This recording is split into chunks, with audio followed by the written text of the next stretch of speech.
आगे अंजलिया, आगे माई गे माई देखी ने गे पूरा गांव भर नाम हंसवा देल कई रे बाप। आगे की हो लेगे देखी ने टोटो से आइलाई बरतिया बप्पा। आगे लगो है कंजर खानदान से पाला पड़लाई गे माई। बाबूजी के 20 लाख रुपया कुल पानी में चल गए। अरे अब उतरहीन बे अभियो बैठले रामी लगो कहियो टोटो पर नहीं बैठले आकी। आओ ऐसे कहल बोलो ही दोसर के सामने बेइज्जती कर बेमी की। अरे कने हो कुर्सी उर्सी लावन यार, हम लोग बाराती आ गए, इतना गर्मी लग रहा है, कूलर लगवा 4-5 गो। अगे माई गे माई देखी न गे कितना फुटानी झारो है। अपने अइलाई टोटो से और यहाँ आके कूलर एसी खोजो है। अरे मुँह का देख रहा है यार, जल्दी लाबो नहीं यार, एसी तेसी कूलर तूलर लाओ, नाश्ता पानी करवा, भूखल है हम लोग, अभी मुँह देख रहा है। हे चुपचाप जहाँ खड़ा हो वहीं बैठ जाइए। आई तरीके ये जई बैठल को भाई आए हैं टोटो से खोजी का कुर्सी है। अरे काहे साली जी इतना गोसाल काहे हैं, अइला गैला समझ रहे हैं का, सरकारी नौकरी वाला है, चपरासी है चपरासी। अच्छा बड़का सरकारी नौकरी वाले हैं तो एगो गाड़ी नहीं मिला है कि टोटो से आ गए। अरे साली जी इतना गोसाल काहे हैं, स्वागत कीजिए स्वागत। हाँ तो सुनिए ना स्वागत। टोटो चढ़ी आइलाई बरतिया तो एतना फुटानी झारो माई। टोटो चढ़ी आइलाई बरतिया तो एतना फुटानी झारो माई। बाबू के दहेज वाला पैसा लेला कई सब घरे में बचाई।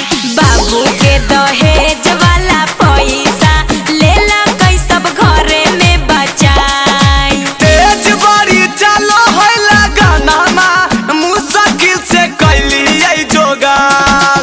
तेज बारी चलो है लगाना मुश्किल से कैली जोगार। टोटो से नहायती ओ ये साली बहनी तोड़ी रातो हलकुआर। टोटो से नहायती ओ ये साली बहन तोड़ी रातो हलकुआर। अच्छा पैसा बचाने का मन था, गाड़ियाँ नहीं मिल रहा था आपको, झूठ बोलते हैं। अरे क्या बताएं साली जी, शशि भैया के एगो 3 चक्का वाला स्कॉर्पियो था, वो पंचर हो गया रास्ते में। अच्छा झूठ बोलिएगा, 3 चक्का कोई स्कॉर्पियो होता है? आज टेम्पुआ के नाम प्यार से स्कॉर्पियो रख दिए हैं। हाँ ऐसने ऐसने बाराती पिटाता है, समझे ना। हाँ मंगली आई मोछ वाला आइलाई सबनी मोछा गे। हाँ मंगली आई मोछ वाला आइलाई सबनी मोछा गे। समधी भड़ुआ देखो सखी काम कल कैनी जहाँ बरतिया के। सखी गरिया सुनाओगे बरतिया के। सखी गरिया सुनाओगे बरतिया के। गाड़ी नहीं सुनाबो तो रे हो तो बराबदी है। गाड़ी नहीं सुनाबो तो रे हो तो बराबदी है। सब बरतिया घूम के जाइबो भाई से करिहा शादी। सुना साली है बनिहा भाई के सहजादी। सुना साली है बनिहा भाई के सहजादी। सुना साली है। बिरजा बिरजा बिरजा हो गया जी, सब बराती वाला खाए ले चलिए। ये अमित भाई चलन हो भूखल पेटा तक टटा गलियो आ उल्टा ही सब गरिया गरिया के अजी अइले हो एकदम। हाँ चल चल हो आगे चल ही नहीं गे, कुल बरतिया खाए गेलौ ओ जो गरियाई।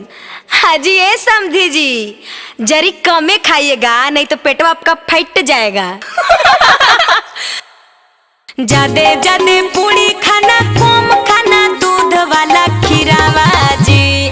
जादे भले पूरी खाना कम खाना दूध वाला खीरावा जी। बड़ी महंगा है मोटर पनीरवा जी। बड़ी महंगा है मोटर पनीरवा जी।